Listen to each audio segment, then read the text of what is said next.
Okay. Uh, so, uh, Thank you to everyone for joining this Twitter space. And good morning from New York. You may be able to hear the sound of Manhattan traffic in the background as we speak. Uh, I am Richard Gowan. I am Crisis Group's UN Director. And I'm talking today with my close colleague, Ashish Pradhan, who is Crisis Group's senior analyst for the UN. And of course, we're speaking today because it is what, for people like us, is the most wonderful time of the year. It is the UN General Assembly opening, and next week is the high level session of the UNGA. A very large number of presidents and prime ministers are coming to New York for what will be the first normal General Assembly since 2019. In 2020, the General Assembly was all online and was about as much fun as online events usually were during the pandemic. Last year, there was a in-person meeting of the General Assembly featuring President Biden for the first time, but it was scaled down. This year, by contrast, there are still some COVID restrictions on meetings at the UN, but we are essentially back to normal, and it will be a very big event indeed. But of course, we're not really back to normal because leaders coming to New York, many of them, by the way, coming straight from Queen Elizabeth's funeral, will be focused on some very serious challenges to international security and to the multilateral system. Above all, this year, leaders at the General Assembly will be talking about Russia's war on Ukraine. And looking beyond the war itself, they will be talking about its ramifications for the global economy, for global food prices, and global energy prices. I think that the war is going to overshadow this year's General Assembly, and the sense of a homecoming we might have hoped for after COVID sadly won't be quite as happy as one might have predicted. What we're going to do now is talk a little bit about what to expect at the General Assembly, and then we're going to talk about a new publication from Crisis Group, which went online yesterday. That is our annual publication, 10 Challenges for the UN in the Year Ahead. And Ashish and I coordinated that publication, and we'll tell you a little bit about what's in there. It covers challenges ranging from the conflict in Mali to climate change. But before we get on to that, let's talk a little bit about food in New York with the General Assembly coming up. Ashish, you have been working the phones pretty constantly for the last few weeks, arranging meetings, talking to diplomats about the upcoming General Assembly session. What do you think that the mood around the UN is right now? Hey, Richard, thanks for that, and thanks for everyone for joining. I think, Richard, you hit the nail on the head, in terms of this being the first full-fledged General Assembly in the last 3 years. And what I've been picking up over the last few days and weeks, and especially in this last week, where the high-level week has really sort of been the shadow over everyone's heads in and around Turtle Bay, is both a sense of excitement and a little bit of dread. One diplomat that I was speaking to just yesterday was describing, for instance, how their government was sending a delegation of over 300 officials to New York. So you can just imagine the kind of logistical challenges, the kind of pressing needs that puts on diplomats who all of a sudden have to drop their day jobs in terms of following substantive issues to then have to corral various schedules and agendas for their principals and their ministers. But substantively speaking, of course, and as we outlined in our briefing that we published yesterday, the General Assembly, comes at a time of a lot of questions that the UN and the multilateral system is facing, which I'm sure we can get into. The Russia-Ukraine war, obviously, that kicked off in February. The main sort of shadow that hangs over proceedings next week. I think this being the first General Assembly since the war began, will provide a platform for. officials and governments from the various sides of that conflict to press their positions, make a lot of rhetorical and symbolic speeches and gestures. I think so. Even if, as usual, at the General Assembly, we may not see new policies necessarily being created or announced, there's a lot of symbolic and rhetorical issues to look out for in the week ahead.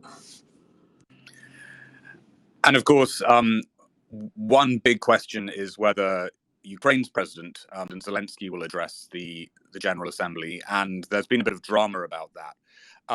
We'll describe what's going on in a second, but before we do, I should say something important that I should have said at the outset, which is we want to hear your questions. And so if you're listening to this and you have questions really about any aspect of the General Assembly week or the work of the UN more generally, please send them by DM, please send them by direct message to the Crisis Group main Twitter account. That's @Crisis Group. And we have some little gnomes in the background who will forward the questions to me, and I will read them out online. So all questions, please DM them to the Crisis Group main account. But Ashish, just before I broke off, I said, one of the big questions is, will we be hearing from the man of 2022, President Zelensky, at the General Assembly? What are we hearing on that? So on that one, Richard, it appears set that today there will be a vote at the General Assembly on whether to allow for President Zelensky to offer a speech remotely and virtually. It may sound like an obvious point, but the UN is a place for a lot of protocol and where officials and diplomats are not necessarily the easiest to work with in terms of switching around the way things work. And the way things usually work at High Level Week is that statements and speeches are made in person. If not by the head of state, then whichever official is leading the delegation for a particular member state, which could be the foreign minister, which could be their ambassador. In this case, even if President Zelensky is not able to be here in person, Ukraine has requested for an exceptional allowance in this case, so that he can provide either, I think it may be a recorded speech on video, and I think in terms of how that could play out, that's something else that we can discuss as well. What sort of reaction that'll get. I think Richard, you were also speaking earlier this week about how there will obviously be a groundswell of support and a show of support to Zelensky during that speech, especially from Ukraine's main allies, among the European members, among the US, I'm sure, but there also might be some more mixed reactions from officials from other parts of the globe, and that'll be a curious thing to track as well as we head into next week. Yes, I mean it seems that the General Assembly members will have to vote. I think it may actually end up being tomorrow on whether Zelensky should be allowed to give a video speech. And although it is a procedural matter, this actually will be a test of UN member states' attitudes towards Ukraine. Back in March, in the early weeks of the war, there was a real surge of support for Ukraine at the UN, and 141 members of the General Assembly supported a resolution condemning Russia's aggression. But as we at Crisis Group started to warn in late March and early April, that level of support for the Ukrainians has proved difficult to sustain. And even in the spring, diplomats were starting to talk about a sense of Ukraine fatigue at the UN, because while many non-Western diplomats do sympathize with the Ukrainian position, that they also want to focus on issues other than the war, such as the global food crisis and the global economic downturn. In recent months, Ukraine and its allies in the UN system haven't been tabling further General Assembly resolutions over the war because they are concerned that they simply wouldn't be able to muster the same level of support that we saw back in March. And so actually this vote on whether Zelensky should be allowed to give a video speech, which does sound, let's be honest, pretty trivial, becomes a bit of a test of people's attitudes towards Ukraine, because the simple question of how big a majority there will be in support of him speaking will be seen as a barometer of other countries' attitudes towards the war. So this this General Assembly session, even before it's begun, is turning into an opportunity to test international perceptions of the war between Russia and Ukraine. Ashish, we have been talking a lot to diplomats from both Western and non-Western countries over the last 6-7 months about the war. I mean, how would you say that our colleagues from Africa, Asia, and Latin America view the conflict at this time? Is this idea of Ukraine fatigue a reality? I think so, Richard, and I think it's obviously nuanced, and I think there is an appreciation for the stakes at play, between Russia and Ukraine, certainly between Russia and Europe, Russia and the West, but also a really deep sense, that there is limited bandwidth, and this is something that we've been observing and tracking for a long time. Richard, and my work at the UN is really mostly focused on the Security Council, and over the years, we have seen the Council be, really limited in its ability to respond to various crises around the world as it is, and when the invasion started in late February, we saw the council kick into action as much as it could, even if Russia was really restricting what the council could meaningfully do by the use of its veto power. But it also meant that there were a lot of meetings that were held on Ukraine, understandably so. But it meant that ambassadors, officials in and around the Security Council really had to take their time away from other regions and devote that to Ukraine. And again, because of just the strains that's placed on the system, we started to hear this quite early on. Maybe even I think late March and in April, where ambassadors, from non-Western countries on the council, especially those from African members on the council, started to say quite explicitly that they thought the conflicts from their region were getting short shrift and were getting neglected in relation to all the various discussions of Ukraine. And so I think between that and what we also have seen at the General Assembly, where, as you mentioned, Richard, there's been maybe a decreasing a level of focus and a decreasing level of space for Ukraine-related initiatives and resolutions and votes. It all indicates that the member states from other parts of the globe really want to refocus at least some amount of that attention back to them, and not certainly.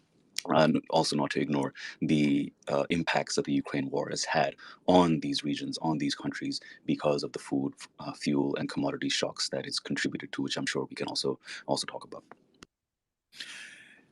Yeah, and I think if we're looking at the agenda for next week, it is clear that the US, the Europeans, and other Western powers are trying to show that they're conscious of the concerns of non-Western countries at the General Assembly. And so while there will be clearly a focus on Ukraine, and there's going to be a special foreign minister level meeting of the Security Council on Ukraine convened by France, there's also going to be a lot of talk about other global concerns, and above all, the huge rise in food prices that we've seen this year, that is at least in part attributable to the Ukrainian war. The US, European Union, and the African Union were all planning to hold summits on the global food crisis.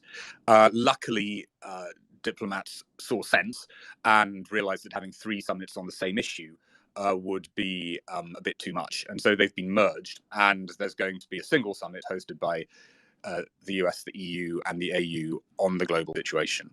In addition to that, there are going to be some meetings that we'll be watching closely on food challenges and the threat of famine, especially in the Horn of Africa. Italy, I think, is hosting a meeting specifically on the Horn of Africa. And there are very good substantive reasons that the General Assembly will be talking about international food prices, but it is pretty obvious that Western countries are really emphasizing this theme because they understand that they need to do so to maintain the support of non-Western countries for Ukraine. There is, to some extent, a global quid pro quo about relating to food and the Ukrainian situation. So, yeah, overall, the 2 dominant themes next week will be Ukraine and food prices. We're not seeing so much discussion of energy issues.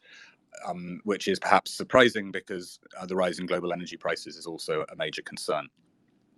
Now, in the middle of all this, Ashish, one statesman who will naturally be in the spotlight is the UN Secretary General, Antonio Guterres.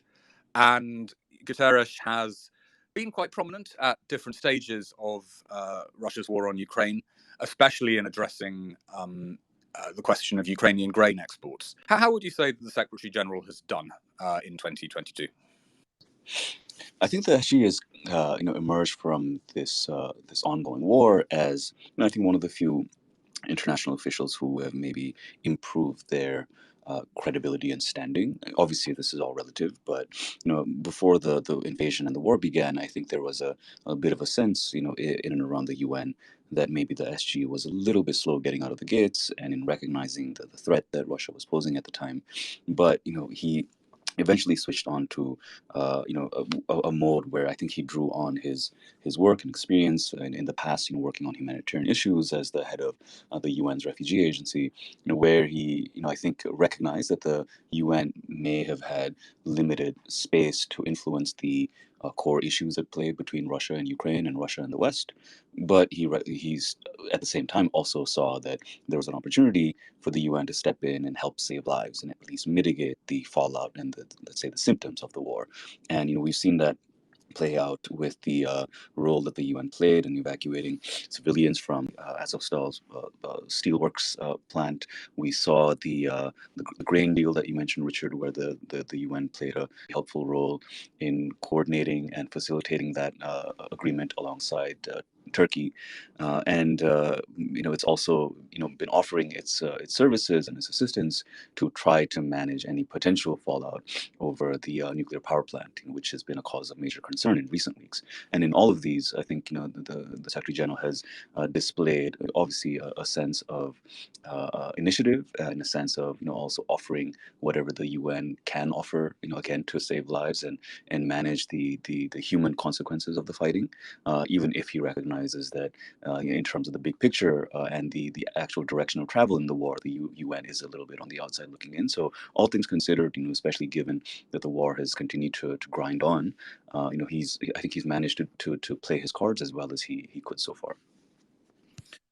I think that's right. It's worth saying that Russia has made it, I think, pretty clear that while it is happy to work with the UN on fixing certain issues related to the war, such as the grain deal, it doesn't view the Secretary General as a potential mediator or someone who can find the political solution to this conflict. Guterres is very much the fixer-in-chief, finding solutions to specific problems associated with the conflict, rather than dealing with the core issue itself. But as Ashish rightly says, if you go back to the very start of the year, it wasn't clear that the Secretary General would be able to play that role. And I mean, he has stepped into the breach, and I would say he is one of the very few figures in international diplomacy whose reputation has improved over the last 6 or 7 months because of the way he's engaged in the war. Ashish, let's turn back to some of the other crises and conflicts that are hovering around the UN as the General Assembly begins. As you said a little earlier in the call, a lot of diplomats, especially diplomats from outside Europe, are worried that with a very strong focus on Ukraine, the Security Council and other UN bodies are not focusing hard enough on problems elsewhere. And that's something that we have also flagged in our annual publication on challenges for the UN, because if you look across the global landscape, you can see quite a lot of trouble spots where the UN is engaged, where situations are bad or getting worse. When we were preparing this publication, we had sort of an internal debate about which trouble spots to prioritize and what we should say the biggest challenges for the UN are in the year ahead. Obviously, Ukraine was one, but we decided that actually we should emphasize another, which is the situation in Mali, where the UN has a peacekeeping force which is really struggling right now to keep functioning in the face of jihadi attacks and very bad relations with the government of Mali. Ashish, you've been looking at this closely, along with Crisis Group's West Africa team, and maybe you could tell us why we decided that we should give Mali such a prominent place in our list of challenges for the UN. While Ashish is doing that, please do send in questions. I can see a lot of friends, a lot of former students listening in, and it would be great to have your questions. But Ashish, tell us why we have the focus. Sure, Richard. I think Mali, in a lot of ways, really encapsulates a number of the issues at play that are challenging the way that the UN operates, both on the ground, in terms of its peacekeeping operations, but also the political impediments to its work. And I think overarching in an overarching sense, the one of the main features of the crisis in Mali over the last, let's say, year and a half, 2 years, has been the geopolitical factors at play, especially with Russia's entry into the fray, with the reported deployment of Russian military trainers and under Wagner Group, which has been part of a overall shift from the Malian authorities away from its Western partners, including the French, towards a relationship that is seemingly much more reliant on Russia. And that has had consequences at the Security Council in terms of the discussions on Mali becoming much more tense than they previously used to be. The Mali file at the Security Council was one where there was a general amount of consensus in the past, and that is no longer the case. But now, not only has that meant that the Malian government and its relationship with other governments like those in Paris or Washington are more difficult, it's also meant that the relationship between Bamako and the UN is on a much trickier footing. And that's meant that the Malian authorities have made life very difficult for the UN mission in the country, MINUSMA, to move around, to access different parts of the country, to be able to carry out investigations into human rights abuses and attacks on civilians. And that's been particularly important because operations carried out by the Malian security forces in conjunction with Russian military personnel under Wagner Group have taken quite a heavy toll on civilians already. There have been reports and incidents of hundreds of civilians being killed in certain attacks in parts of central and in northern Mali. And the UN mission in the country, which has a pretty strong mandate to be monitoring, observing, and reporting on these sorts of incidents, has no longer been really able to do so because they've been deprived of the ability to go into these sorts of areas and really assess what's happened. And that's led to a lot of questions about the rationale for the UN remaining in a country like this, where it seems like it's not really welcome. It seems like it's some of its primary tasks are tasks it can no longer carry out. At the same time, there's still a overarching sense of maybe a sort of a countervailing sense of maybe the UN should still remain to try to do what it can.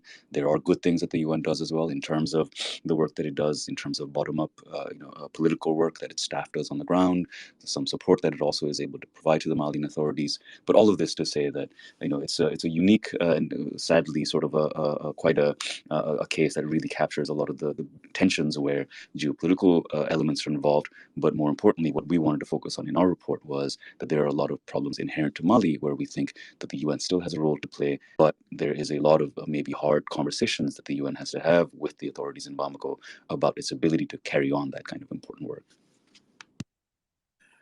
And I mean, although Mali is a unique case, it's not actually the only situation where a UN peacekeeping force is facing a very serious political and security challenge.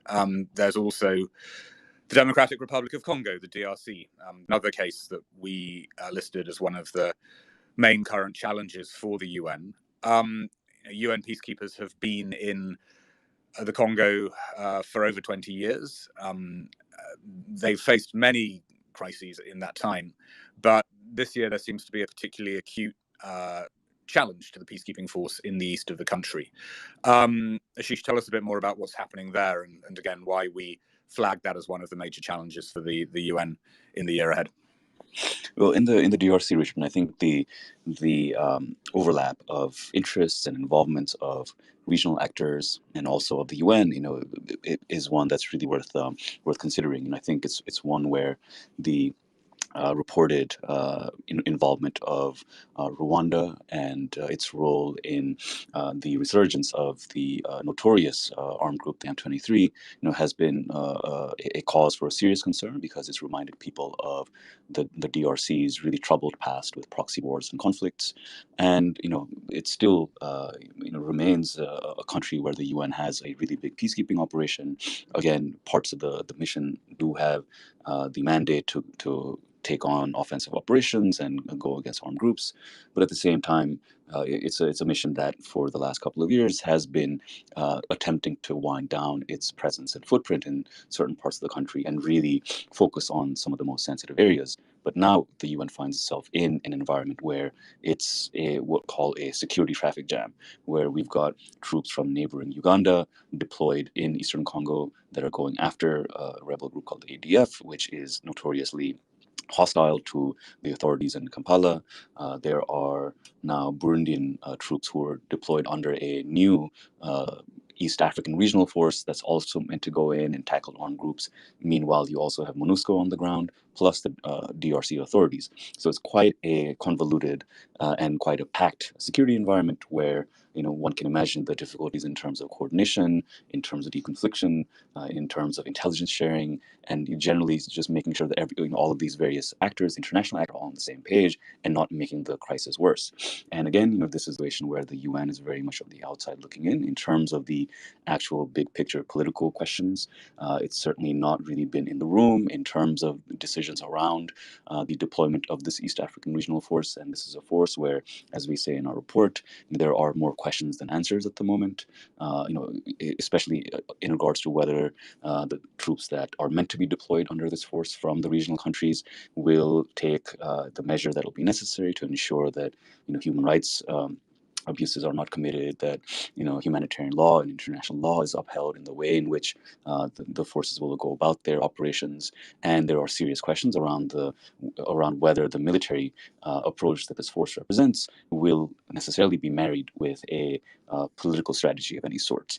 And so for all of these reasons, and also the fact that the UN mission itself, as you were saying, Richard, has really come under the gun, almost literally and figuratively, in terms of a lot of popular protests against the UN mission, because there's a lot of discontent at a UN mission that people on the ground see as having a lot of capacities, a lot of footprint, a lot of peacekeepers, but those peacekeepers not being able to carry out their work and not really being able to do much about the increasing violence that's being perpetrated by armed groups. And all of this has meant that the UN finds itself in a quite a tricky spot, especially with a major presidential election taking place a little over a year from now, or supposed to take place a little over a year from now. So the UN is also a potential convenient scapegoat for some, where its valid shortcomings have been the subject of a lot of social media disinformation campaigns, which again has put the UN mission there, MONUSCO, under a lot of pressure. So this is one as well, which I think we'll continue to see the Council and the UN try to grapple with in the year ahead. Thanks, Ashish. I mean, I would say that. I mean, I have worked on UN issues and specifically used to do a lot of work on peacekeeping for about 20 years, and I think that if you had the sort of convergence of crises that we're now seeing for the Blue Helmets in Mali and in the Congo, 10 years ago, it would have been a focus for a huge amount of debate and a concern in New York. I think there would have been a lot of talk about a more general crisis of peacekeeping emerging, but we just really have not heard that sort of debate this year, because it wouldn't be fair to say that these situations are afterthoughts for the UN, but they are being overshadowed by the situation in Ukraine. And I think that if these crises continue, and especially if the situation in Mali becomes so difficult that the peacekeeping force eventually has to withdraw, which is a possibility, that will set off a debate about the future of Blue Helmet operations, which could be a pretty serious challenge for the UN. In addition to focusing on situations where the UN has peacekeepers, our annual publication looks at a lot of places where the UN is primarily present in a humanitarian role. And those include northwest Syria, where the UN supplies aid to the inhabitants of the Idlib enclave, the enclave that is still controlled by rebels. It also includes Afghanistan, where the UN has played a very big role in terms of humanitarian assistance since the fall of Kabul last year. And finally, it actually includes Ukraine itself, because although it hasn't got very much attention, the UN does have a significant humanitarian presence in Ukraine. It has over 1,000 staff working on relief efforts in the country. And by the UN's own estimates, it's got some form of assistance to roughly 9 million Ukrainians so far this year. And what draws these very different cases together is that in each case, the UN is not really well situated, sadly, to find a political solution to the conflicts involved. These are not situations where the UN can put blue helmets on the ground, but the UN is still present through the work of its humanitarian agencies. Now, there is some concern, I think, in New York that the UN is shifting from being an organization that addresses the political origins of conflict to being primarily what some would say is just a big humanitarian NGO, just a sort of a relief agency without much of a political role in many situations. Do you think that's a fair assessment, Ashish, or should we actually be celebrating the fact that the UN does continue to have such a big humanitarian footprint in very tough environments like Afghanistan? Well, I think it's obviously all those three cases that you mentioned, Richard, quite complex, and ones where just carving out and retaining a humanitarian role and presence in itself has been a bit of a challenge. And especially when you look at Afghanistan and the situation that the country was in a year ago, and the major uncertainties that the Taliban's takeover posed for the wider international system and international actors, and to the UN specifically, where the UN was the last and remaining, it's no longer the case now, but was for a period the only international presence on the ground and eyes and ears on the ground, and the one that was capable of continuing to supply really much needed assistance.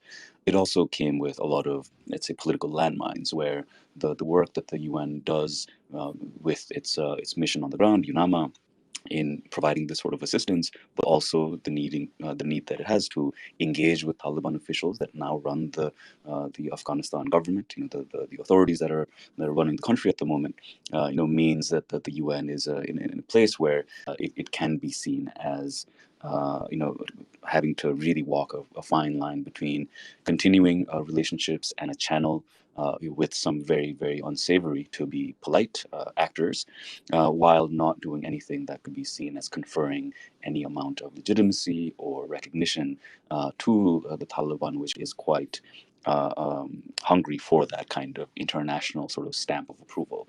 We've seen this thankfully not play out that much in and around New York itself, where there have been conversations around the status of the official representatives for the Afghanistan.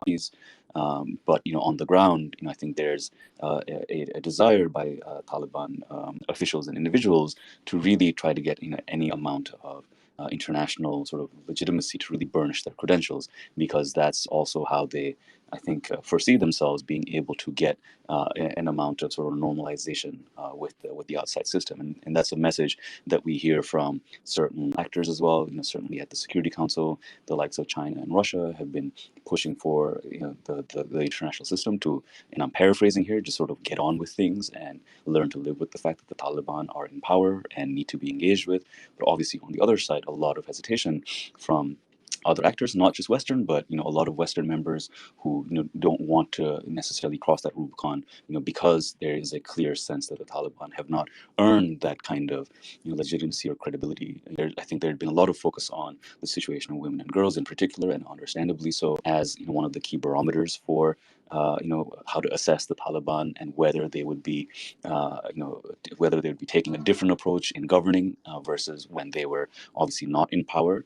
And as we saw earlier this year with the decrees, against girls' education, against the face coverings that the women had to wear in the country, it's indicated that it has been unfortunately more of the same, which is really, even for a lot of Western governments who were, hoping to, in some ways find and continue a channel through which this sort of critical assistance and aid could continue flowing in the country. Now, I think are seeing that there are again a lot of questions about the validity of working with this sort of government, but that continues to spotlight the UN, which again is on the ground, is doing this kind of work anyway. It seems like it'll have to weather the storm in terms of the sort of potential reputational balancing act that I mentioned earlier, where it has to continue doing its operational work, maybe take some political hits with some governments that really are very, very cautious in terms of engagements with the Taliban. But all that to say that I think it's the kind of complex environment where it's really important work that the UN does in terms of the humanitarian space.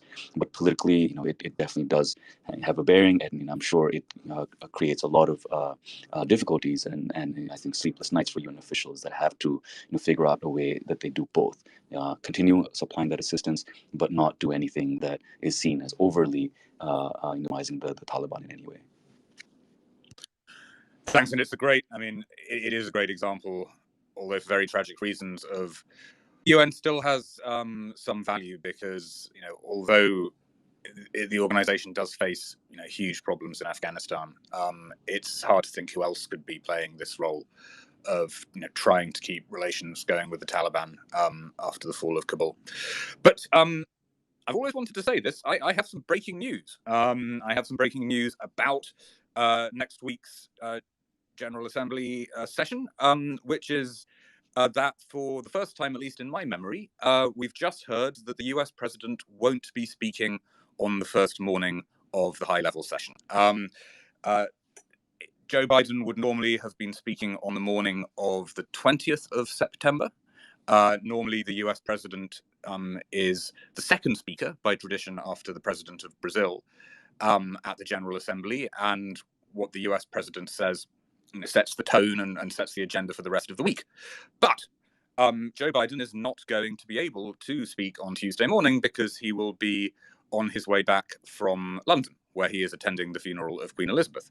And it's just been confirmed, I've just heard from a diplomatic contact, that Biden is moving his speech. He will be speaking on Wednesday morning at 10:30, which presumably gives him a bit of time to rest and recover after his visit to the United Kingdom. He is swapping his slot with Senegal. Macky Sall, the president of Senegal, will fill in for the US on Tuesday morning. So that shakes up, that shakes up a lot of diplomats' plans, at least for next week. It also raises the question of what Joe Biden is going to say when he eventually does address fellow leaders. Obviously, we don't have access to the president's speech. I think typically US officials keep on working on that speech right up until the moment when it is given. But Ashish, what do you think we'll hear from Joe Biden when he gives his delayed address to the General Assembly? Well, firstly, Richard, just to say that I'll try to play down the amount of panic in the crisis group office, emanating from this. I think expected schedule change, and as one can imagine, we're panicking right now. I'm in a panic. Exactly. As you can imagine, the amount of attention that any U.S. president's speech at the General Assembly generates can have a cascading effect on anything else happening at the same time. So let's see what things had been in the schedule for Wednesday morning and what will remain that way. But in terms of the substance of what we expect from Joe Biden at the GA, and obviously I think Ukraine will be front and center, and I think we may hear and see the kind of messages that the U.S. has been trying to relay even before the invasion began, but especially since, which is that this is obviously not just about Ukraine. That since he'll be here speaking at the UN at the General Assembly Hall, I think he'll probably also try to emphasize that this was indeed an attack on the UN Charter on international law, principles of sovereignty and territorial integrity that so many countries and governments in and around the UN really hold dear. So I think that will be one message. Obviously, naming and shaming Russia, I imagine will be a major thrust as well. And I also, in something you were saying earlier this week, Richard, will be interesting to see is how he and whether he addresses China. I think, as we saw last year, President Biden had a lot of messages that were pointed at the Chinese without directly referencing Beijing, without referencing the China directly at all, but instead, making sort of inferred suggestions that the messages about democracy were really aimed at undermining the kind of global standing of Beijing. We may see a similar sort of indirect approach, because I imagine the focus in terms of the more sort of punchy parts of the speech will be on Russia and the need to continue putting a great amount of international pressure on Russia. I also expect, as you were saying, Richard, a refocusing and an argument that the kind of difficulties that many of the governments who will be in attendance on Wednesday are facing in terms of the higher prices for food, fuel, commodities are not a consequence of Western sanctions on Russia. That in fact it's Russia who is to blame for these price increases that a lot of governments are struggling with. So I imagine those sort of 3 or 4 buckets will be what that speech will focus on. I think that's right, and I should say, by the way, that I see the one of the listeners to this conversation is Mark Leon Goldberg. Mark is himself probably the top podcaster and about all things UN, and he and I were meant to be doing a Twitter space on Tuesday after Biden spoke, but I guess we'll now be doing that, Mark, on Wednesday. But do watch out for that if you enjoy listening to this sort of thing. I actually want to link to a question that we have got from an old friend, Piotr Curzon, who used to work with us in Crisis Group's New York office. And this relates to the US. Piotr notes that last week, Linda Thomas-Greenfield, the US ambassador to the UN, gave a speech in which she said that the US, reflecting on what it has seen over Ukraine, thinks that it is time for a push to reform the Security Council. And Linda Thomas-Greenfield did not make it very clear what sort of reforms she was referring to, but this has definitely created a bit of excitement around the UN because, generally speaking, the US has not been massively interested in the past in proposals to sort of fundamentally change the way the Security Council works, who's sitting in the Security Council. But the Biden administration does appear to be interested in exploring those questions in the wake of the war on Ukraine. So I think the big question, and the question that Piotr asks, is: does this mean that we're likely to see sort of big reforms to the UN system in the near future? Ashish, what's your gut instinct on that?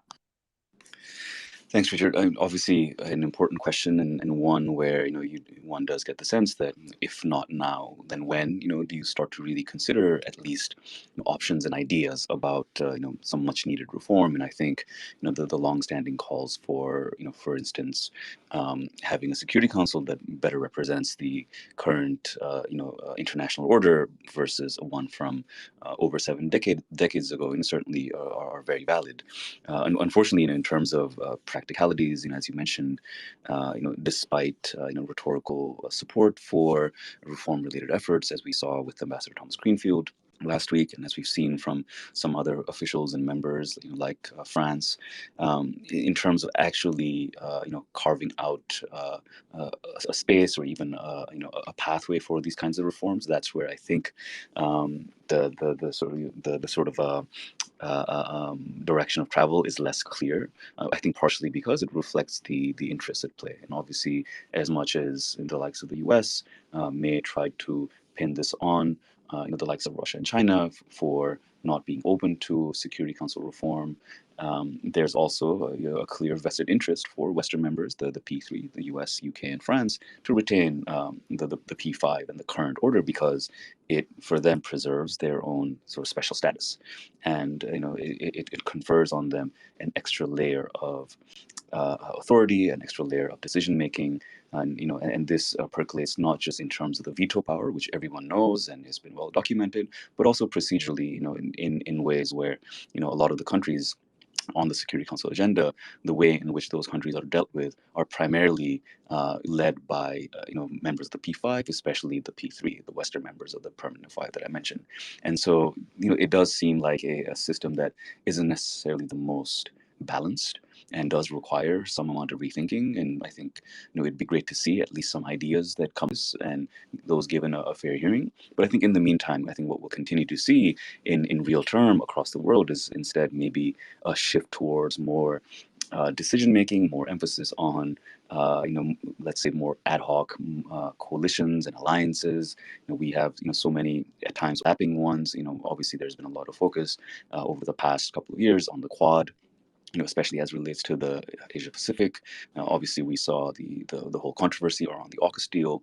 I think that kind of setup, and we've got the G7, of course, that the G20 summit is coming up. Those kinds of formats might be where we might see a lot of sort of international attention, sort of multilateral attention be focused, while, obviously there'll be amount of focus and attention and the space that the UN occupies, which we talked about a lot today.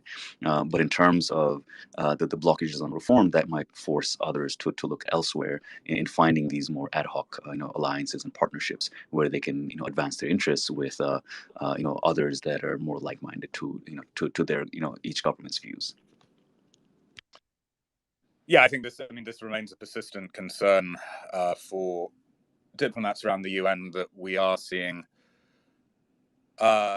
decision making increasingly shift away from the Security Council and from UN bodies more generally, and shifting towards, on the one hand, coalitions like the G7, but also regional institutions such as the African Union. And again, if you look at our annual publication on challenges for the UN, one issue that we talk about there is the need to strengthen cooperation between the UN and the African Union to ensure that those two organizations, both of which Crisis Group works with very closely, are addressing problems like the political crisis in Sudan in a joined up fashion, rather than being at odds. We're getting close to the end of our time. I have one question has come in from the audience, and that's about Palestine. And it's worth saying that when we draw up our publication about 10 challenges for the UN every year, we're always very conscious that we have to leave out a lot of major problems on the UN agenda. And so this year, we weren't able, for reasons of space, to address situations like Myanmar, like Ethiopia, or like the breaking crisis in Nagorno-Karabakh, which certainly do deserve more attention from the UN. But the one tragically absolutely persistent view that we could include in every single annual publication is the Palestinian situation. Again, something which the Security Council debates every month, but where the UN makes very little progress. Ashish, how would you assess recent debates about Israeli-Palestinian relations in the UN? Have we sort of seen any really notable developments this year on that front? Hey, Richard. On that one, there's been some, let's say, strange parallels to last year, where I think it was May last year, where the really serious escalation happened on the ground, and the Security Council reacted in I guess in some ways as best it could. This is an issue where there is a major blockage in terms of what the Council is and isn't able to do, and that blockage is, as we know, is the U.S., which certainly doesn't want the Council to take any major decisions that could alienate its strong ally in Israel, and we saw similar dynamics play out last month, in early August with the latest round of escalations, where the council was able to meet and convene, to discuss the recent rounds of these. But thankfully, in a sense, in relation to last year, because the tensions were, at least for the moment, brought to a halt fairly quickly. The council, it almost saved the council from its own worst tendencies, where there was almost no space and time to discuss, concrete things like delivering a press statement, that would force the council members to, come together and agree on a common message, which obviously would have been quite tricky. So in a way, I think that saved the council some blushes. Certainly, I imagine saved American diplomats in New York some blushes as well.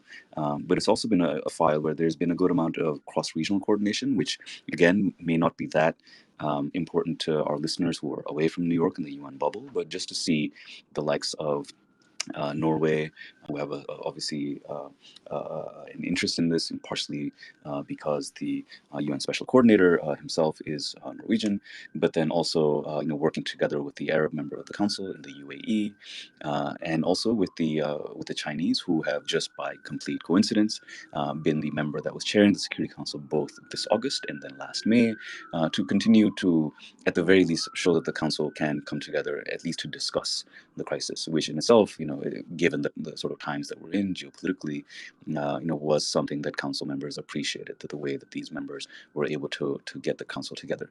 Now, in terms of this big issue of that's coming up, potentially coming up at the UN regarding Palestine trying to get full membership. I think that seems to be an issue that actually has to go through the Security Council, and so if that is raised in some shape or form at the Council, that would be one that I would imagine would end with a U.S. veto, which the U.S. officials may not want to take that step. So I think there are some questions over whether that kind of move by the Palestinians could also be a pretext to try to extract some concessions on other issues, and what those issues are yet unclear.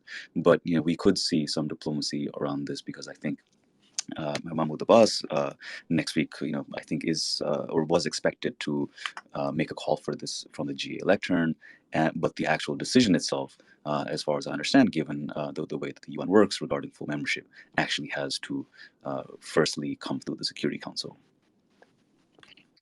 Yeah, I think that's right. You cannot become a member of the UN without having the approval of the Security Council.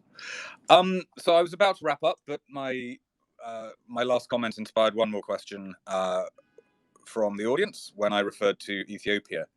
And we have a question, which is, will we see any discussion of Ethiopia and the renewed war there during the General Assembly? Crisis Group has called, in fact, in a statement we put out, I think last week, for African leaders to use the General Assembly session as an opportunity to convene diplomatic discussions about the renewal of war in Ethiopia.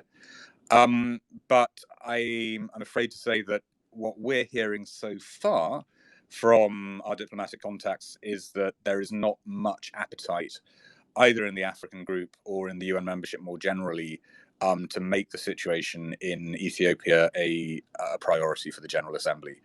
The Ethiopian government itself appears to have been lobbying other African countries, including the African members of the Security Council, which are currently Kenya, Ghana, and Gabon, not to have any big public discussions of the renewed conflict in and around Tigray. Ashish, is that your understanding too, that we're unlikely, sadly, to see much action on Ethiopia at the General Assembly? Unfortunately, so, Richard, that appears the case, and I imagine, in terms of the wider discussions on food security and food security, particularly in the Horn of Africa, those might be opportunities where officials will get to raise concern about the renewed fighting, and especially the humanitarian consequences of that fighting. Especially in a time where there is the famine across much of the region. But I think beyond that, unfortunately, on the political side of things, not really expecting too much, and I think that also reflects, in a way, this sort of difficult situation where you have a regional organization and in charge of a mediation process in the African Union. You also have a quite a interested regional neighboring member state in Kenya, which has played a central role in trying to facilitate some amount of dialogue to try to really unpack and address the major political questions at play. But at the same time, in a case where there hasn't been much to show for those efforts in terms of concrete terms, in terms of anything that resembles a meaningful, sustainable peace agreement, the UN and members of the Security Council have had very little space to jump in to try to play a role, to try to push for some amount of decision making here in New York that could help move things along. And I think this is one where, as much as in a just to bring back to something that we started with as we end this conversation, we've talked about how there's been a lot of disquiet among African member states in the wake of the Ukraine war, about the overfocus on European issues, on Ukraine-Russia issues, and a neglect of African issues and issues around the globe. But I think a valid response from some Western officials and ambassadors at the UN has been that look at Ethiopia. This is an issue where you haven't allowed any of us at the UN, at the Security Council, to really play much of a role at all. So how do you sort of square those two things, right? And so I think that does reflect again that sometimes, even if on a broader scale, member states will feel quite justified in wanting more attention to their regions, to their continents, when it comes down to it, if it's a country or a specific conflict that's closer to home, one where they would like to keep this issue from being quote unquote nationalized, where once it comes to the UN, where it comes to the Security Council, they feel like they lose control over the management of that crisis. It can again create this sort of a situation where the tendency to be more cautious wins out again, sadly. Well, that is a sad note to end on, but I think a realistic one. And we do have to end. I have to go to a meeting about Security Council reform, but I wouldn't get too excited. I don't think we're going to get any Security Council reform this week. Thanks so much, Ashish. That's been a great conversation, and thanks to everyone who has been listening in, and to those who've posed questions. Sorry if we've missed any questions along the way. So I'm sure that if you're listening to this, you're likely to be following the General Assembly next week. You should be following Crisis Group's Twitter account. Please also follow Ashish and me on Twitter. We will be doing live Twitter commentary on some of the main speeches, such as President Biden's speech and President Zelensky's speech, if Zelensky does get the go-ahead to give a special address. You can find our annual publication on the General Assembly, which I've referred to a couple of times, on Crisis Group's front page. If you enjoy podcasts, we will be releasing a podcast tomorrow, the Hold Your Fire podcast, hosted by Crisis Group's Vice President, Richard Atwood. He and I will be talking about the General Assembly, although if you've listened to me today, it's a bit repetitive. But still, that should be a good listen. Yeah, Crisis Group will be all over the General Assembly, and we can't wait until next Thursday or Friday when things will start to be calming down in New York after what will be almost certainly a pretty exhausting week. For those of you working in or on the UN, good luck with the General Assembly week. And for everyone else, have a great weekend. Thank you very much indeed. Bye for now. Thanks, Richard, and thanks, everyone.